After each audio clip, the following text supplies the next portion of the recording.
Hello everybody, it's Nancy Newsy, and today we've got some breaking news coming from political and a lot of Israel updates today.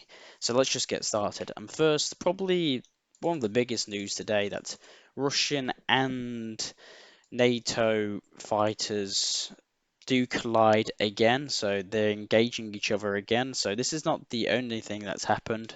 I don't know if you guys remember yesterday over the Black Sea, the SU-35, I believe, intercepted an American reconnaissance plane conducting operations over Crimea here, and we also had reports that the Russian aircraft were interfering with American UAVs, drones here, and now we've got NATO clashes here. So if you can see this video here, this F-16 seems to be intercepting some Russian.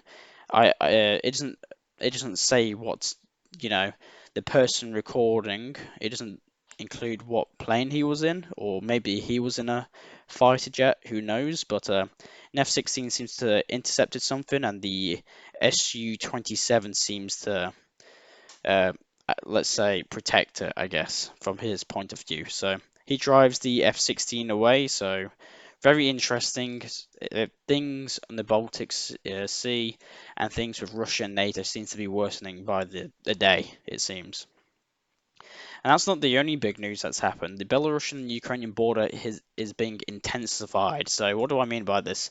So the both sides are drawing in troops and troops and troops. Belarus has announced the strengthening of the border security with Ukraine due to its increase of activity of Ukrainian UAVs and troops in the area and air defense. So the Ministry of Defense of Belarus states that in connection with the sharp increase of number of flights of unmanned aerial vehicles in the northern part of Ukraine, the concentration of the air defenses forces region, additional air defenses forces, and military and critical civilian infrastructure of the republic.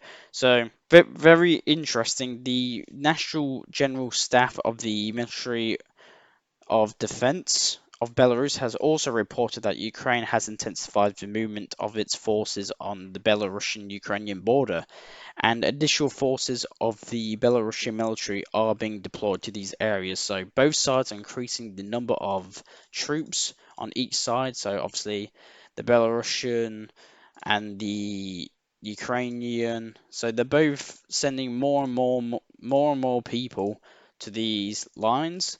So it seems that it's probably something might happen. The worst that probably would happen is that maybe troops start to collide. We start seeing some border conflicts between the Kiev district. But very interesting.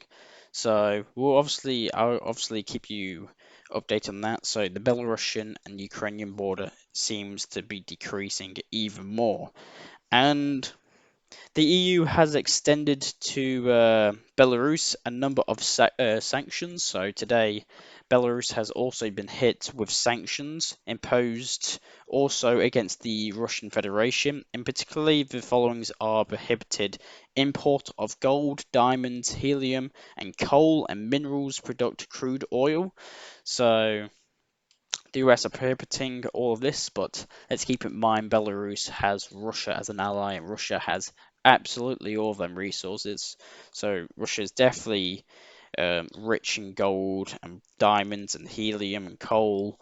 So Russia can sustain itself in natural resources. So Belarus doesn't have that much to worry about. It just changes its partners in the West and changes it to Russia. Coming from Hezbollah, so Hezbollah, there's been huge footage of Israeli armored vehicles and tanks heading towards the Lebanese border, and it seems that the war between Lebanon, well, aka Hezbollah, and Israel is going to start pretty soon. So if you can, again, if you see in this bottom left corner, Israeli tanks, armored vehicles are heading to the border. And we had news a couple of days ago that a US official, apparently his name is un, uh, unknown for right now, but he stated that Israel, it was only planning to go 10 kilometers beyond its border into Lebanon. So if we can just measure it here, so I'll just make a little box really quickly. This is obviously not accurate. So we could suggest that Israel is going as far as this. So it's unknown what Israel, if it succeeds, what it will do with this territory. So it could be annexed into Israel. It could be just in a state guard, so not annexed into Israel, but under professional like military law, like soldiers governing it.